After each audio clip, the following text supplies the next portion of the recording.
യേശു കർത്താവിൻ്റെ ശുശ്രൂഷ ആരംഭിച്ചപ്പോൾ ക്രിസ്തു വിഭാവനം ചെയ്ത ഒരു ദൈവരാജ്യം, യേശു വിഭാവനം ചെയ്ത ദൈവരാജ്യം എങ്ങനെയാണ്, അതിൻ്റെ പ്രവർത്തനങ്ങൾ എന്തെങ്കിലുമെല്ലാമാണ്, എങ്ങനെയെല്ലാം ആയിരിക്കണം എന്നുള്ളതാണ് തുടർന്നുള്ള അധ്യായങ്ങൾ കാണാനായിട്ട് സാധിക്കുന്നത്.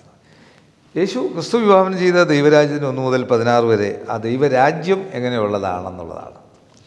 അവൻ 5-ാം അധ്യായം, അവൻ പുരുഷാരത്തെ കണ്ടാറ് മലമേൽ കയറി അവരിരുന്ന ശേഷം അടുക്ക വന്ന് അവർ തിരുവായി മുഴിഞ്ഞ് അവരോട് ഉപദേശിച്ചെന്നാൽ, ആത്മാവിൽ ദരിദ്രരായവർ ഭാഗ്യവാന്മാർ, സ്വർഗരാജ്യം അവർക്കുള്ളത്. ദുഃഖിക്കുന്നവർ ഭാഗ്യവാന്മാർ, അവർക്ക് ആശ്വാസം ലഭിക്കും. സൗമ്യതയുള്ളവർ ഭാഗ്യവാന്മാർ, അവർ ഭൂമിയെ അവകാശമാക്കും. നീതിക്ക് വിശന്ന് ദാഹിക്കുന്നവർ ഭാഗ്യവാന്മാർ, അവർക്ക് തൃപ്തി വരും. കരുണയുള്ളവർ ഭാഗ്യവാന്മാർ, അവർക്ക് കരുണ ലഭിക്കും. ഹൃദയശുദ്ധിയുള്ളവർ ഭാഗ്യവാന്മാർ, അവർ ദൈവത്തെ കാണും.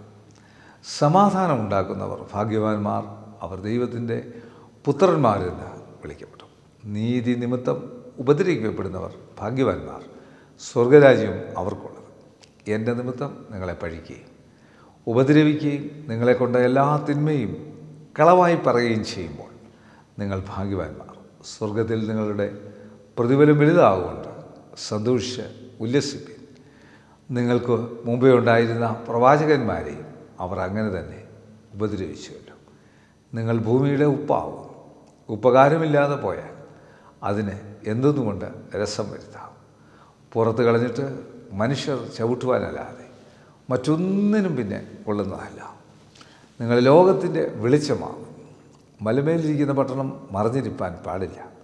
വിളക്ക് കത്തിച്ച് പറയുകയല്ല തണ്ടിന്മേലത്രേ വയ്ക്കുന്നത്. അപ്പോൾ അത് വീട്ടിലുള്ള എല്ലാവർക്കും പ്രകാശിപ്പിക്കുന്നു. അങ്ങനെ തന്നെ മനുഷ്യർ നിങ്ങളുടെ നല്ല പ്രവൃത്തികളെ കണ്ട് സ്വർഗസ്ഥനായ നിങ്ങളുടെ പിതാവിനെ മഹത്വപ്പെടുത്തേണ്ടതിന് നിങ്ങളുടെ വെളിച്ചം അവരുടെ മുമ്പിൽ പ്രകാശിക്കട്ടെ. ഞാൻ ന്യായപ്രമാണത്തെയോ പ്രവാചകന്മാരെയോ നീക്കേണ്ടതിന് വന്നുവെന്ന് നിരൂപിക്കരുത്. നീക്കുവാനല്ല, നിവർത്തിപ്പാനത്രേ ഞാൻ വന്നത്.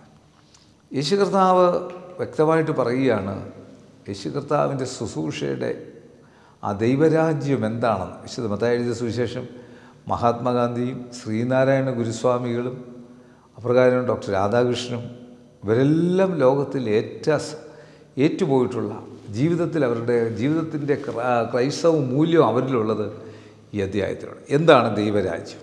വളരെ കൃത്യമായി ഓരോന്നും വിവരിക്കുന്നില്ല. അപ്പോൾ ദൈവരാജ്യത്തിൻ്റെ പ്രത്യേകത, ആത്മാവിൽ ദരിദ്രർ ഭാഗ്യവാന്മാർ, ദൈവരാജ്യം അവർക്കുള്ള അഹങ്കാരമില്ലാത്തവർ. അവസാനം വരെ നിങ്ങൾ ഉപ്പും വെളിച്ചവുമായി തീരാൻ സാധിക്കും. ആ വലിയ ആയി രുചി വരുത്തുന്ന, മറ്റുള്ളവർക്ക് രുചി വരുത്തുന്നവരായിട്ട്, മറ്റുള്ളവർക്ക് രുചി വരുന്നതാണ് ദൈവരാജ്യത്തിൽ.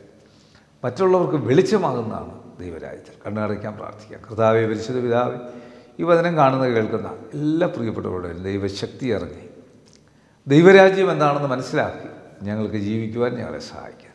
വചനം കേൾക്കുന്ന കാണുന്ന എല്ലാ കുടുംബങ്ങളെയും നീ അനുഗ്രഹിക്കണം. പ്രത്യേക അനുഗ്രഹത്താൽ അവരെ നിറച്ച് ആശീർവദിച്ചുള്ളൂ. യേശുവെ നന്ദി, യേശുവെ സ്തോത്രം, യേശുവെ ആരാധന, യേശുവെ മഹത്വം. ദൈവത്തിൻ്റെ കൃപയുള്ള കരുതലിലും കാവലിലും നിങ്ങളെ ഫലമേൽപ്പിക്കുന്നു. കർത്താവ് അനുഗ്രഹിച്ച് കാക്കട്ടെ. കർത്താവ് തന്നെ ഇതിൽ പ്രസാദം ഉയർത്തി അനുഗ്രഹിക്കുമാറാകട്ടെ. ഇങ്ങനെ പിതാവും പുത്രനും പരിശുദ്ധാത്മാവുന്ന ത്രിയേക ദൈവത്തിൻ്റെ നിരന്തര സാന്നിധ്യ സഹായം, അനുഗ്രഹങ്ങളും നന്മകളും വാഴുകൾ പ്രാർത്ഥന എല്ലാ കാര്യങ്ങളുടെ മേൽ കാലാവസരം കൂടാതെ എന്നും എന്നേക്കും ഉണ്ടായിരിക്കുമാറാകട്ടെ. ആമേൻ. God bless U.